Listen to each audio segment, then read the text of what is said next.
For this week, we read Goodnight, Poon Poon, I believe. What? It's translated to Goodnight. Yeah. So, what did you think of it? First, let's someone else think Lost me at the name. No, it's. Well, I already told. It caught me at the name. I don't know.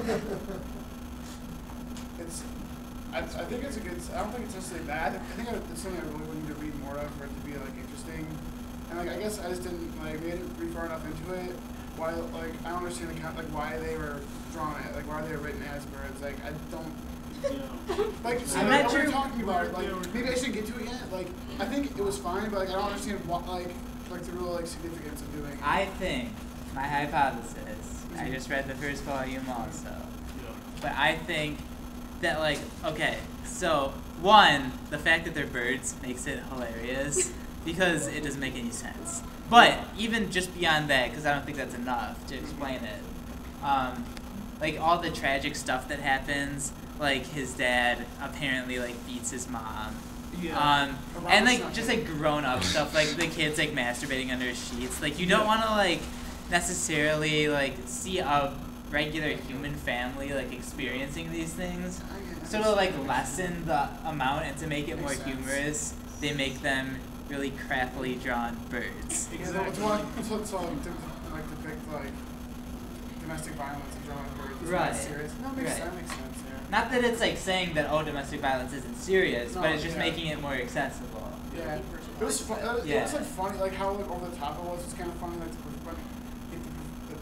professor, the teacher thought he couldn't like write his paper. He like flipped his lid.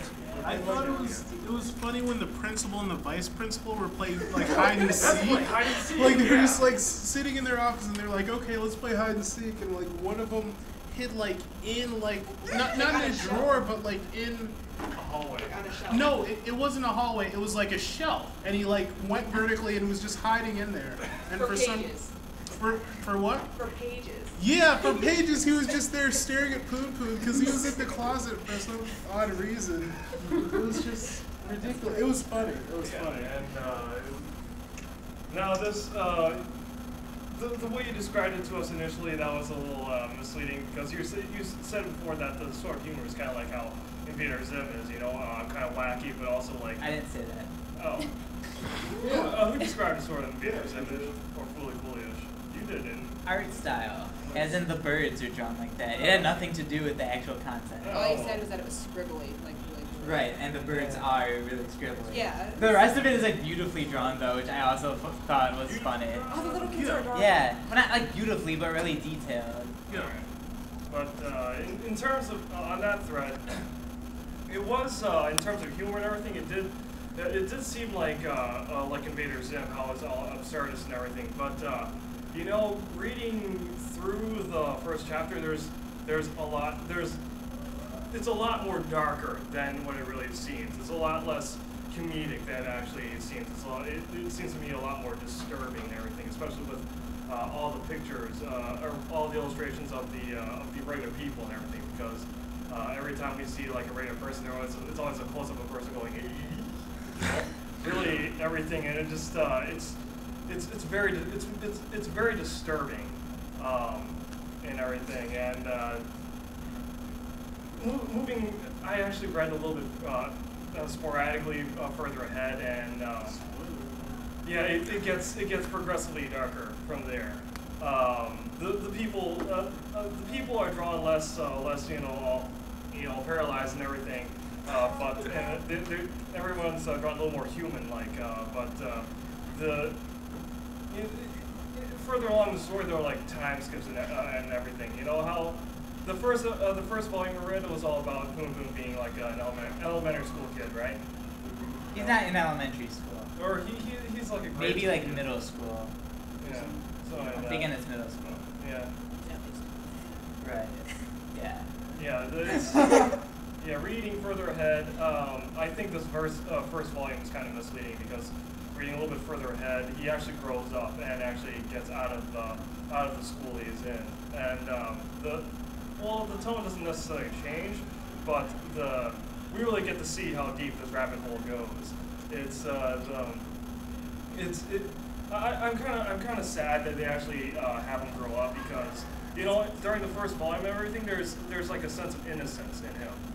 He's still just a kid and everything, and he's just sort of like reacting to this strange world. But as he grows up, he develops into this. I guess he develops naturally from what a kid would in this kind of environment. I know you thought it was awesome, Adorable. adorable. So why'd you like it? Because it's adorable. Yeah. And No it's other cute. reason? No other reason? No, that's just one of the reasons. Now, did you read further ahead? I didn't. But Yeah, I'm with you with that. I thought the first volume was actually kind of cutesy, but Yeah. as soon as we have the transcripts and he grows up, it's less cutesy, and I'm actually a little bummed out by that because it just all we have left is just darkness. Well, you said that, but I can see the potential for that in the first volume because you have him maturing and the way they handle the maturity Yeah. shift. It's like how you're talking about sort of how the authority figures are sort of like caricatures. You sort of see that. They're really ugly and everything. Yeah, because it's very disorienting because it's the same reaction that little kids have to authority figures. So.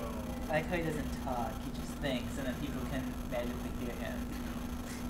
I thought the story was ominous too, because I mean, if you stop at the first volume, you know that he made the promise to that girl that he likes, and she said that she was going to kill him, right? If he broke her heart or lied to her again, and I think that probably would happen because she's kind of unhinged, because she's being raised by a cult, you know that. Well, not a cult, but like a Crazy some religious. type of group. Yeah. Exactly. And then we know that they found a porn tape which some serial killer, I guess, left out with his confession on it, and they're about to go to the place where he said he left the body. So we don't know They're what the body's there, but they're there. We don't know what happened. yeah. So But he looks like a little boy. what? Looks like a little boy on the tape. Yeah. I never saw that movie, so I wouldn't know. Is it in English? Probably not. Okay, then No, that's no, not that's not. That was on.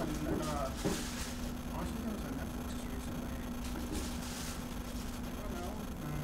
I'm saying, everybody has an account, so I'm saying you go watch it there. But I don't have an account. you're weird. Fail to What's see. wrong with you? You buy CDs and you buy movies too. I just don't watch movies. So, commenting again on the art style and everything,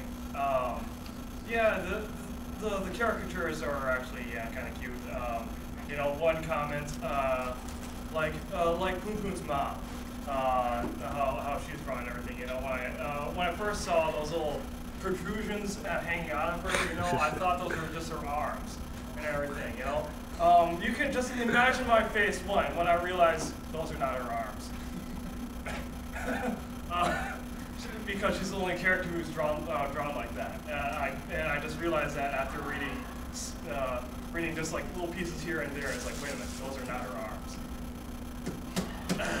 Okay. Nice contribution. This is actually the one series, well, not the one, but one of the only ones that I feel really compelled to keep reading. Most of them I think are good, but I'm not like, oh, I need to read that. I'm like, oh, I might read that eventually. Well, it stopped at a pivotal point too. That too, I I had just to liked it stop. in general, to keep I reading. did too. But I didn't like the fact that his mom was beaten up so bad that she had to go in the hospital. But I like how they showed instead of having her, he was able to convey the fact that she was beaten so badly that she had to go to the hospital. But they just put a little bump over her head, so it was kind of cutesy in a kind of sick way. But it was, I don't know. I thought that was interesting. They handled it tactfully. Yes, they did. There's a little more to that story if you read further on. Well, I'd imagine that at least his mom's going to get out of the hospital if his dad doesn't come back. Yeah.